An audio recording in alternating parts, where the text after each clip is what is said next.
ভার্সিটির চত্বরে নিজের সাইকো স্বামীকে দেখে কুহুর অবস্থা খারাপ। যে 3 বছর আগে বাংলাদেশ ছেড়ে চলে গিয়েছিল। হার্ট অ্যাটাক হয়ে যাওয়ার অবস্থা। প্রচণ্ড ঘামতে থাকে।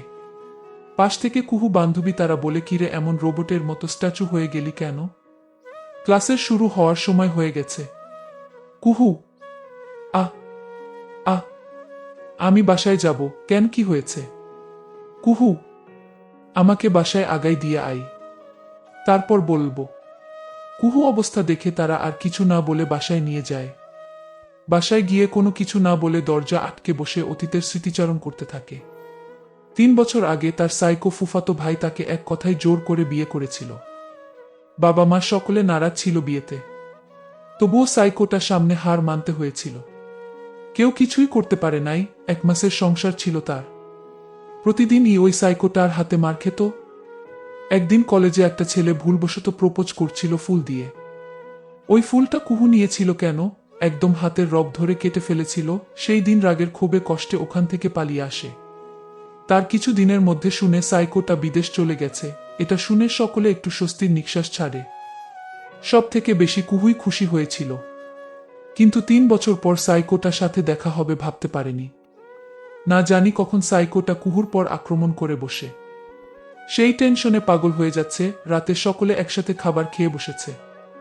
সবাই টুকটাক বিষয় নিয়ে হাসি মজা করছে। কিন্তু কুহুকে চুপচাপ দেখে কুহুর বাবা আশরাফ বলেন, কিরে মা, কি হয়েছে? কুহু, বাবা, ওই সাইকোটা এসেছে। আশরাফ, কে? কুহু, আরভিদ। আশরাফ শেখ এর মুখ গম্ভীর হয়ে গেল। টেনশন করিস না মা, কালকে তোকে আমি এমন জায়গায় পাঠিয়ে দেব, সেখানে আরভিদ তোর নিশানায় খুঁজে পাবে না। বাবার কথা শুনে খুব একটু শান্তি পাই। বাবা পাশে থাকলে আর কি চাই। মাঝরাত বাড়ি সকলে গভীর ঘুম আচ্ছন্ন। আমি ও তার ব্যতিক্রম নই। হঠাৎ কেন যেন মনে হচ্ছে আমার মাথা কাছে বসে কেউ আমাকে নিখুঁতভাবে পরখ করছে। এতে আমার ঘুমটা ভেঙে যায়। পাশে তাকাতেই আমার অবস্থা খারাপ। যেটার ভয় পাচ্ছিলাম সেটাই হয়েছে। আরভিদ চৌধুরী ওরূপে আমার সাইকো স্বামী আমার পাশে বসে আছে। ওকে দেখে আমি ভয় সিটিয়ে গেলাম। আমাকে ভয় পেতে দেখে আমার কাছে এসে বল, পালিয়ে যাবি যা। 3 বছর অনেক সময় দিয়েছি তোকে পালানোর। একটা কথা মাথায় রাখিস, আরভিদ চৌধুরীর হাত অনেক লম্বা। তোর মতো কুহুকে তোর বাবা যে সিন্দুকের রাখুক না কেন, টেনে বের করে আনতে আমার সময় লাগবে না। জ্ঞান আসার পর থেকে প্রচণ্ড মাথা ধরছে কুহুর। কালকে রাতে আরভিদের কথা কিছুতেই মাথা বের হচ্ছে না। ওটা কি স্বপ্ন নাকি আরভিদ বাস্তবে ছিল? কালকে আরভিদ এর ওই কথা শুনে সে বেহুশ হয়ে পড়ে যায়। বাবা মা এসে সকালে তার জ্ঞান ফেরায়। বাবাকে কাল রাতের ঘটনা খুলে বললে বলছে মনে হয় স্বপ্ন দেখেছে। 3 বছরে মেহু অনেকবার ডিভোর্সের জন্য চেষ্টা করছে, কিন্তু কোনো না কোনো কারণ সেটা সম্পন্ন হয়নি। কোর্ট থেকে বলা হয়েছে আরভিদকে ডিভোর্স দিতে গেলে আরভিদ এর উপস্থিত থাকা লাগবে। তার কাছে কোনো কাগজ পেয়ে না থাকায় সেটাও সম্ভব হয়নি। সব চিন্তা ভাবনা ছেড়ে পাশে রেখে কাপড় চোপড় গুছানো শুরু করে দেয়। আজকে সে এই শহর ছেড়ে চলে যাবে। মাথায় অনেক চিন্তা। সকাল সকাল গোসল করে রেডি হয়ে সকালে নাস্তা করতে যায়। সকাল থেকে কুহুর মা কেঁদে অস্থির। মেয়েকে তিনি যেতে দিবেন না। কান্না করতে করতে স্বামী আশরাফ এর কাছে গিয়ে বললেন, আপনার বোনের ছেলের জন্য আজ আমার মেয়ের এই অবস্থা। কতদিন পালিয়ে পালিয়ে বেড়াবে? আপনার কি বাবা হিসেবে কোনো কর্তব্য নেই? কেমন বাবা আপনি? আশরাফ একটা দীর্ঘশ্বাস ফেললেন। যদি কিছু করার থাকতো তাহলে অবশ্যই করত। বোন আর বোন জামাইকে অনেকবার বলছে, কিন্তু কিছুতেই কিছু হয় নাই, কারণ ছেলে তাদের কেউ মানে না।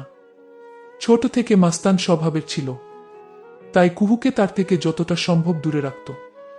কিন্তু নিয়তি তাদের বিয়ে দিয়ে ছাড়ল। পরে অরবিদের বিদেশ যাওয়া বেশ খুশি হয়েছিলেন, কিন্তু হঠাৎ আরবিদের দেখে আসার কথা শুনে বেশ ভয় পান। সেজন্য সিদ্ধান্ত নেন মেয়েকে অনেক দূরে পাঠিয়ে দিবে, যাতে আরবিদের ছায়া ও না পড়ে। কুহু বাবা মা বোন এর থেকে বিদায় দেয় বাস স্ট্যান্ডের উদ্দেশ্য। মাথায় মধ্যে একটা চিন্তা, ঠিক কত কি পৌঁছাতে পারবে। মনটা মধ্যে কু ডাকতেছে, তার মনে হচ্ছে ভালো কিছু হবে না। বাস স্ট্যান্ডে এসে টিকিট কেটে নেয়। তারপর ওইখানে বেঞ্চে পর বসে। আকাশটা মেঘলা, মনে হচ্ছে বৃষ্টি নামবে। প্রায় আধা ঘন্টা মতো বসে আছে, গাড়ির আসার কোনো নাম নেই। পাশে তাকতেই চিকন চাকন গড়নের একটা ছেলে বসে আছে, চোখে চশমা, হাতে বই, মনে হয় বই পড়তেছে। কুহু একটু আগ বাড়িয়ে বলল, হাই, আমি কুহু। ছেলেটি কুহুর দিকে তাকিয়ে বলল, আমি তন্ময়। কুহু, কোথায় যাবেন তন্ময়?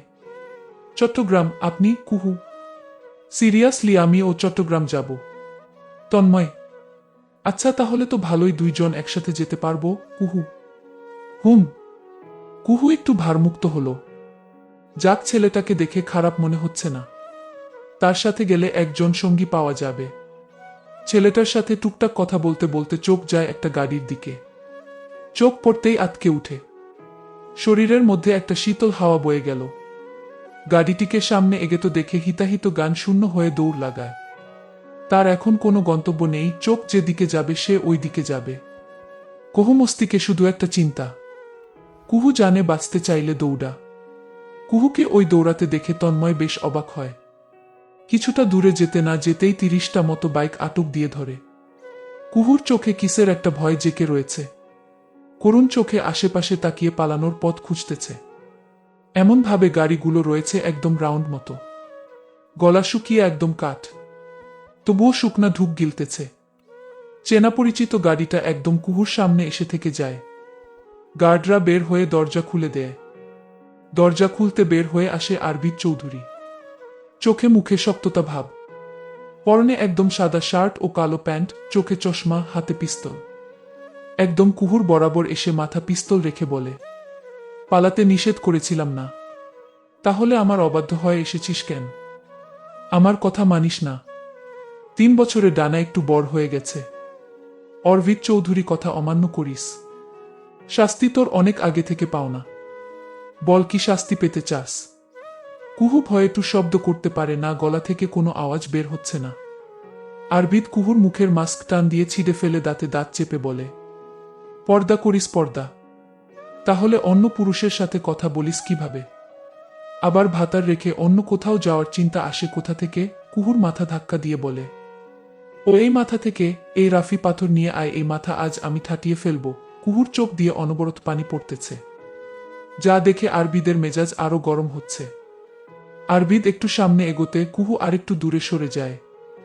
এবার মাথায় আগুন ধরে যায় আরবিদের। আরবিদ নিচু হয়ে বসে কুহুর পা বরাবর শুট করে দিয়ে বলে, পা দিয়ে পালিয়ে যাস না। ওই পা যদি না থাকে কিভাবে পালাবি? গুলি পায়ের চামড়া ভেদ করে বের হয়ে যায়। কুহু যেই জায়গায় বসেছিল ওই জায়গাটা একদম লাল রক্তে ভরে যায়। কুহু চিৎকার দিয়ে হাউমাউ করে কান্না করে উঠে। আরবিদ কুহুর থুতু চেপে ধরে বলে, কি ভেবেছিস তুই চিৎকার দিবি আর আমি সিনেমার নায়কদের মতো? গিয়ে ধরে বলল, তোমার কিছু হবে না, আমি আছি জান। কিছুক্ষণের মধ্যে তোমাকে হসপিটালে নিয়ে যাবে। আমার উপরে ভরসা রাখো। যদি এটা ভেবে থাকিস তাহলে ভুল। আমি সবাইকে অসুস্থ বানিয়ে দিতে জানি, বাট সুস্থ কথাটা আমার ডিকশনারিতে নেই। কুহু, আমাকে ছেড়ে দেন আরবিদ ভাই, আমি চলে যাব অনেক দূরে, আর কোনো দিন আপনার সামনে পড়ব না। আরবিদ একদম জিভ টেনে ছিঁড়ে ফেলবো। ভাই ডাকিস কোনো মুখ দিয়ে? হ্যাঁ ভাতার, ওই আমি, তোর বিয়ে হয়েছিল আমাদের, ভুলে গেছিস? কুহুর রক্তে ফোবিয়া থাকার কারণে হাত পা কাঁপতেছে অনেকক্ষণ ধরে। মুখে কিছু বলার চেষ্টা করতেছে কিন্তু কণ্ঠনালী দিয়ে বের করতে পারতেছে না। আশেপাশে প্রায় 20-25 জন বডিগার্ড কুহুর ঘিরে আছে। সবাই দূর থেকে দেখতেছে কিন্তু কারোর সাহস নেই কুহুকে সাহায্য করবে, কারণ বসের কথা অমান্য করলে তাদের জীবন শেষ। আরবিদের পার্সোনাল বডিগার্ড রাফি মনে মনে কিছুটা ভয় নিয়ে আরবিদের কাছে এগিয়ে এলো। আরবিদ গাড়ির ডিকির পর পা ঝুলিয়ে বসে থেকে দূর থেকে কুহুকে পরখ করতেছে। রাফি আরবিদের কাছে এগিয়ে গিয়ে বলল, ভাই। আরবিদ, কোনো সুপারিশ শুনতে চাই নাই এখন, অন্য কিছু বলার থাকলে তাই বল। রাফি, ভাই ভাবিয়াম্মার অনেক রক্ত বের হয়ে গেছে, এর থেকে বেশি গেলে তাকে বাঁচানো সম্ভব হবে না। আরবিদ, মুরুগকে তাতে আমার কি? আমার নিষেধ শর্তে ও আমার কথা অমান্য করছে কেন? রাফি, ভাই আর কিছুক্ষণ এইভাবে এখানে থাকলে মারা যাবে। আরবিদ, চিন্তা করিস না, এত সহজে ওর মৃত্যু হবে না। আমার 3 বছরে হিসাব নিকাশ বাকি আছে এখনো, আর পেন্ডিং জিনিসগুলো আমার পছন্দ না। ওর মৃত্যু আছে আমার হাতে এবং খুব নিষ্ঠুরভাবে। এইটুকু সহ্য করতে না পারলে আমার হাতের মৃত্যু যন্ত্রণা কিভাবে সহ্য করবে? কুহুর মাথায় মধ্যে ঘুরাচ্ছে, চোখে ঝাপসা দেখতেছে, মনে হচ্ছে পৃথিবী ঘুরাপাক দিচ্ছে, চোখে পাতায় অন্ধকার নেমে এসেছে। আর পারল না, ঝাপসা চোখে সামনে থাকা নিঠুর মানুষটার দিকে তাকিয়ে মাথা ঘুরে পিছঢালা রাস্তায় পড়ে গেল। ইগলের মতো তীক্ষ্ণ ধারালো দুটি চোখ এক জায়গায় স্থির। উৎসুক মুখে সকলে তার মুখে দিকে চেয়ে আছে। তার মুখের একটা বুলি শোনার জন্য ব্যাকুল হয়ে আছে। সকলের চিন্তাধারা ভেঙে আরবিদ গাড়ি পর থেকে নেমে এলো। রাফিকে ডেকে বলল, রাফি কুইকলি ডাক্তারকে ফোন দিয়ে আসতে বল। রাফি, জি বস।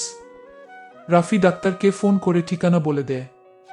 আরবিদ লম্বা লম্বা পা ফেলে কুহুর কাছে গিয়ে কুহুকে কোলে তুলে নিয়ে কানে কানে বলে, একটুতে এই অবস্থা ডার্লিং, এখন তো 3 বছরের শাস্তি বাকি, আর তোর সকল পাপ কানায় কানায় পূর্ণ। ক্ষমা পাওয়ার কোনো চান্স নেই। আরবিদ কুহুকে গাড়ি সিটে ছুড়ে ফেলে পাশে সিটে বসে গাড়ি স্টার্ট দেয়া। কোলে নেওয়ার জন্য সাদা শার্টে ছোপ ছোপ রক্তের দাগ লেগে গেছে।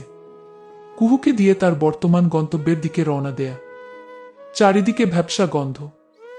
চোখটা খুলতে খুব কষ্ট হচ্ছে কুহুর, তবুও টেনে টুনে খুলে আশেপাশে তাকিয়ে বোঝার চেষ্টা করে কোথায় আছে সে এখন। পায়ে বিষের মতো ব্যথা, পা মোটে নাড়াতে পারতেছে না। পায়ে ব্যান্ডেজ করা, চোখ নোনা জল গড়িয়ে পড়তেছে। হঠাৎ নাকে মধ্যে ভুরভুর করে ঢুকে গেল লাক্সত পারফিউম এর ঘ্রাণ। চোখ মেলে সামনে তাকাতেই ভেসে উঠে আরবিদের মুখ। খিন্নায় মুখ সরিয়ে নেয় কুহু। কুহুকে খিন্নায় মুখ ফিরিয়ে নিতে দেখে আরবিদ বেশ মজা পায়। কুহুর সামনে চেয়ার নিয়ে বসে বলে, খুব বেশি কষ্ট হচ্ছে বু? ব্যাপার না, সয়ে যাবে। আরবিদ চিৎকার করে রাফিকে ডাক দেয়। রাফি, এই রাফি কই তুই? রাফি হন্তদন্ত হয় আরবিদের কাছে ছুটে আসে। জি ভাই বলেন। আরবিদ, আমার বিয়ে হয়েছে। কত বছর? রাফি, 3 বছর। আরবিদ, এই বউ কি আমার জন্য হালাল আছে? আরবিদের কথা শুনে রাফি আমতা আমতা করতে থাকে, কি বলবে খুঁজে পাচ্ছে না। ভাই, মনে হয় আছে। আরবিদ, কিভাবে থাকে বল? যেই বউ 12 মাসে 13 বার কোর্টে যায় ডিভোর্সের জন্য, সে কিভাবে হালাল থাকে? রাফি, হহ ভাই, আমার শুনছি 3 মাস স্ত্রীর সাথে কোনো কথা না বললে সেটা নাকি তালাকে পর্যায়ে চলে যায়। সেখানে আপনার ভাবি আম্মার সাথে 3 বছর যোগাযোগ নেই। আরবিদ, যা গিয়ে কাজী ডেকে আন। রাফি আর কিছু না বলে চলে গেল। আরবিদ আবার মেহুর দিকে তাকিয়ে প্রশ্ন করে, এবার বল, কেন আমাকে ডিভোর্স দেওয়ার জন্য কোর্টে গিয়েছিলি? কুহু ভাঙা কণ্ঠে বলে, আমার ইচ্ছা হয়েছিল, সেজন্য গিয়েছিল। আপনার মতো সাইকোর সাথে কেউ থাকে নাকি? পাগল লোক, পাবনায় যান। আপনার মতো পাগলের সাথে কেউ সংসার করে? করব না সংসার, ডিভোর্স দিব আপনাকে। ঠাস করে কুহুর ডান গালে চট পড়ল। রাগে ক্ষোভে কান্না করে দিয়ে কুহু আবার বলে ওঠে, করব না সংসার, ডিভোর্স দিব আপনাকে। ঠাস করে আবার পড়ল ডান গালে। ভাঙ্গা কণ্ঠে পুনরায় বলে ওঠে, আমি কুহু আপনার সাথে কোনো দিন বেঁচে থাকতে সংসার করব না। ডিভোর্স দিয়ে মরব। ব্যাস, কথাটা শেষ হতেই বাম গালে আরো দুটো পড়ল। আরবিদ দাঁতে দাঁত পিষে বলল, তুই করবি না? তোর বাপ করবে। শালি ঘরে শালি, ডিভোর্স তুই আমাকে দেওয়ার আগে তোর বাপ তোর মাকে আগে দেবে ডিভোর্স। সেটুকু ক্ষমতা আরবিদ চৌধুরী আছে। কুহু, ঠাডা পুডুক আপনার মুখে। আরবিদ, হহশালী আমার না, তোর মাথায় পুডুক। কুহু, আমাকে আটকে রাখছেন কেন? আরবিদ, বাসর করব সেজন্য। কুহু, আপনার বাসর করার আগেই আমি আপনাকে ডিভোর্স দিব। আরবিদ কুহুর থুতু চাপ দিয়ে বলল, মুখটা একটু বেশি চলতেছে মনে হয়, আর একটা বার ডিভোর্স এর কথা শুনলে মুখ ভেঙে দিব। রাফি মিনিট 10 এর মধ্যে কাজী নিয়ে আসলো তাদের পার্সোনাল বাংলোতে। কাজী বেশ আতঙ্কে রয়েছে, কারণ তাকে এই ভরদুপুর বেলায় তুলে এনেছে।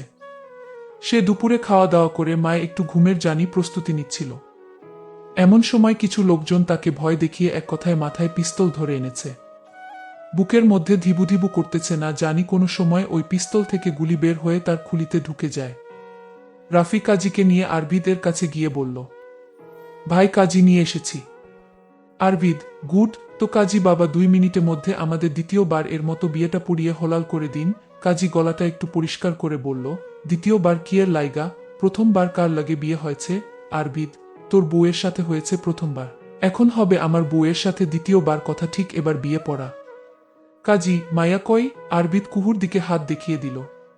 কাজী আসার আগে আরবিদ কুহুর হাত পা দড়ি দিয়ে বেঁধে দিয়েছে, যাতে কোনো ঝামেলা না করতে পারে।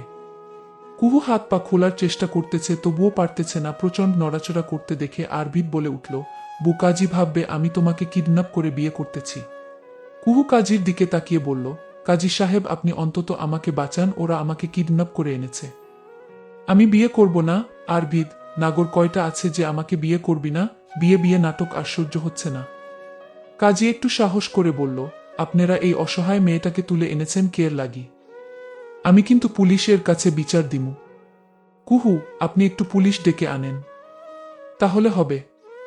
আরবিদ রাফির দিকে চেয়ে বলল, বালের বাল, সব বাল আমার কপালে জুটে। ভালো কথাই এই মানুষ জাতিদের সাথে পারা সম্ভব না। শালার সবই খোদার বান্দা। আর তুই কোনো দেশ থেকে কাজী আনছিস আমার সাথে জেরা করে। আমার ভালো ব্যবহারের সুযোগ নিচ্ছে। যাহ পিস্তল নিয়ে আয়। দুটোরেই ওই পারে পাঠিয়ে দি। রাফি পকেট থেকে পিস্তল বের করে আরবিদের হাতে দিয়ে বলল, এই যে পিস্তল। আরবিদ, সামনে থেকে সর। রাফি সামনে থেকে সরে গেল। আরবিদ গায়ের শার্টটা খুলে মাজা বরাবর বেঁধে একটা ক্রিমিনালি হাসি দিয়ে কাজী কাছে গিয়ে একদম পেটের কাছে পিস্তল লাগিয়ে বলল, দেখ বাবা, মন মাথা ভালো না এমনিতেই, বিয়ে হয়েছে 3 বছর, বাসর হলো না একটা দিন। ও বউ আমার অনেকবার ডিভোর্স দেওয়ার চেষ্টা করছে, সেই জন্য আমার মনে হলো বিয়েটা হারাম হয়ে গেছে। দেখ, তোর সাথে আমার কোনো শত্রুতা নেই। সো ওপারে যদি যেতে না চাস ফার্স্টলি বিয়েটা পড়া। আমি কিন্তু এতটা ভালো না, দেখ ওই যে আমার বউয়ের পায়ের দিক তাকা। আমার কথার অবাধ্য হওয়ার ফল। এখন আমি চাই না তোর সাথে ও এমন কিছু হোক। আরবিদের কথা শুনে কাজীর পেটের মধ্যে মোচড় দিয়ে উঠল, কাদের পাল্লায় যে পড়ছে। আর কিছু না বলে বিয়েটা পড়ানো শুরু করলো, কারণ তার এখন জান বাঁচানো ফরজ। সকল দোয়া কালাম শেষ করে কুহুর দিকে তাকিয়ে বলো, কবুল বলে আমাকে বাঁচিয়ে দেও মা। আরদীপ কপালে 2 আঙ্গুল দিয়ে ঘেঁষে বলল, এহ কাজী, বউ আমার কবুল না বললে তোর খবর আছে। কাজী, বউ তোমার বাপ, আমি কিভাবে কবুল বলাইবাম? কুহুর যদি ক্ষমতা থাকতো তাহলে আরবিদকে ভস্য করে দিত, কিন্তু আল্লাহ তাকে সে ক্ষমতা দেননি। চোখ তো থামতেছে না, চোখ দিয়ে লেবুর পানি গড়িয়ে পড়তেছে অনবরত। অতিরিক্ত কান্না ফলে গলা ভেঙে গেছে। চোখ মুখের অবস্থা খারাপ, সেই সকালের বোরখা গায়ে এখনো। না খেয়ে থাকার কারণে গায়ে একটু ও বল নেই। তবুও নিভু নিভু কণ্ঠে বলল, দোহাই লাগিয়ে আমাকে ছেড়ে দেন। আমি আমার মা বাবা কাছে যাব। আর পারতেছি না। আরবিদ, ও বাবা, ছোট মাননি, বাবা মায়ের কাছে যাবি? হ্যাঁ আচ্ছা, তোর আগে তোর বাবা মাকে ওই পারে পাঠিয়ে দি, তারপর তুই ও যাবি, তাহলে বিষয়টা কেমন হয়? কুহু, বাবা মাকে কিছু করবে না, না দয়া করে। আরবিদ, কবুল বল বান্দির বাচ্চা, নয়তো জানে শেষ করে দিব। জানের মায়া থাকলে কবুল বল। কুহু চিৎকার দিয়ে বলে উঠল, বলবো না, কবুল যা পারেন তাই করেন। আগে বারের মতো এবার আর আমাকে দিয়ে কবুল বলাতে পারবেন না। আরবিদ কুহুর চুলের মুঠি ধরে বলল, আমার জন্য কবুল বলবি না তো কার জন্য বললি?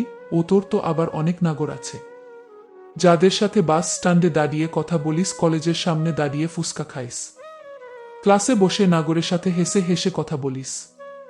কি ভাবছিস আমি খবর রাখি না? হ্যাঁ, দেশে ছিলাম না মানে এটা না যে তোমার কোনো খোঁজ খবর আমি রাখি নাই। আমার তো লজ্জা লাগে, তুই আমার বউ। আমার বউ হওয়া পরেও তুই এগুলো করেছিস না। এবার তুই বুঝবি আমি কি জিনিস। কুহু ব্যথায় কুচকে উঠে বলল, হ্যাঁ করেছি, এবং করব। মেরে দেন, আপনার নামে থাকার থেকে মরে যাওয়া ভালো। যত কিছু বলুন না কেন, তবুও কবুল বলবো না আমি। আরদীপ এর মুখমণ্ডল রক্তমণ্ডল ধারণ করছে। আজকে সে দেখে ছাড়বে এই একরতি মেয়ের এত জেদ কেন। গর্জে উঠে বলল, রূপ, তোর এই রূপের জন্য এত জেদ না। আজকে এই রূপ জ্বালিয়ে দিব। আরবিদ, রাফি, যা এসিড নিয়ে আয় যা। আমার সাথে যারা বেইমানি করবে তাদের ছাড় নেই। কথা আছে না, সোজা আঙ্গুলে ঘি উঠে না। এখন আমার আঙ্গুল সোজা রেখে হচ্ছে না, বেঁকিয়ে ফেলতে হবে। কাজী যদি পারত ওইখানে 2 নাম্বার কাজটা করে দিত। তার এমনিতেই সিরিয়াসলি অবস্থা। রাফি একটা কৌটা এনে আরবিদের হাতে দিল। কুহুর এবার কলিজা কেঁপে উঠল, কারণ আরবিদ কি পারে সেটা কুহুই ভালো জানে। মুখে যা আসছে তাই তো ভুলে ফেলছে। আরবিদ হাতের কৌঠার সিপি খুলে কুহুকে বলল, সকালে শাস্তিটা অল্প হয়ে গেছে তাই না? ভালো থাকিস ওপারে।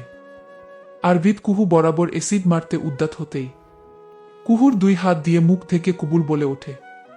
কাজী পাশ থেকে বলে ওঠে, থামো বাবা, মামনি কবুল বলছে। কুহুর কবুল বলার শব্দে আরবিদ থেমে গেলে। কুহুর ভয়ে হাতে পায়ে কাঁপন ধরে গেছে, এখনো মুখে হাত দিয়ে কাঁপতেছে। আরবিদ কবুল বলে রাফিকে উদ্দেশ্য কথা বলল, যাহ গিয়ে ওই কাজী বাড়ি পৌঁছে দিয়ে আয়। যত বকশিস চাই তাই দিবি। কাজীর কিছু হলে তোর খবর আছে। আরবিদের কথা শুনে কাজী স্বস্তির নিঃশ্বাস ফেলল। রাফি কাজীকে নিয়ে যেতেই আরবিদ ও বাহিরে চলে গেল। কুহু আর্তনাদের কণ্ঠে বলল, হে আল্লাহ, তুমি আমার সাথে কেন বারবার এমন করো? সংসার নিয়ে প্রতিটা মেয়েদের কত স্বপ্নে থাকে, তাহলে আমার সাথে এমন কেমন হলো? এটা বলে নিয়ে নিজের গায়ে নিজেই আঘাত করতে থাকে। নখ দিয়ে নিজের মুখের চামড়া ছিন্ন ভিন্ন করে ফেলতেছে। আত্মহত্যা যদিও মহাপাপ না হতো তাহলে এখন সে এটাই করত। 5 মিনিট পর আরবিদ এসে কুহুকে জোর করে ঘুমের ইঞ্জেকশন দিয়ে দিল। হাই পাওয়ারের ইঞ্জেকশন হওয়া কুহু ওইখানে ঢলে পড়ে গেল। চৌধুরী ভিলা, বিকালের দিকে ড্রয়িং রুমে সকলে বসে আছে। মনির চৌধুরী, আরবিদের বাবা, শবনম চৌধুরী, মা, তাদের ছোট কন্যা আদিবা চৌধুরী, ছোট বোন। মনির চৌধুরী ও আদিবা চৌধুরী ব্যবসার বিষয়ে কথা বলতে ব্যস্ত, পাশে আদিবা ফোন কল করতে ব্যস্ত। হঠাৎ শবনম চৌধুরী নজরে আসলো আরবিদকে, কোনো একটা মেয়েকে নিয়ে সিডি দিয়ে উঠে যাচ্ছে। শবনম চৌধুরী উঠে গিয়ে আরবিদের সামনে কি দাঁড়ায়। আরবিদ কিছুটা বিরক্ত হলো, তা শবনম চৌধুরী দেখে বেশ বুঝতে পারলেন। তিনি মেয়েটাকে ভালো করে পরখ করতেই বুঝলেন এটাকে, গলা খাকিয়ে বললে, কুহুর এই অবস্থা কেন? কোথা থেকে এনেছো ওরে? আরবিদ: আমি আপনাকে কৈফিয়ত দিতে বাধ্য নই শবনম। তুমি হয়তো ভুলে যাচ্ছ ও আমার ভাইয়ের মেয়ে। আরবিদ: আপনি হয়তো ভুলে যাচ্ছেন ও আমার স্ত্রী। আমাদের বিষয়ে নাক না গলিয়ে। আপনি বিজনেসের বিষয়ে নাক গলান, তাতে আপনার কিছু টাকা আসবে।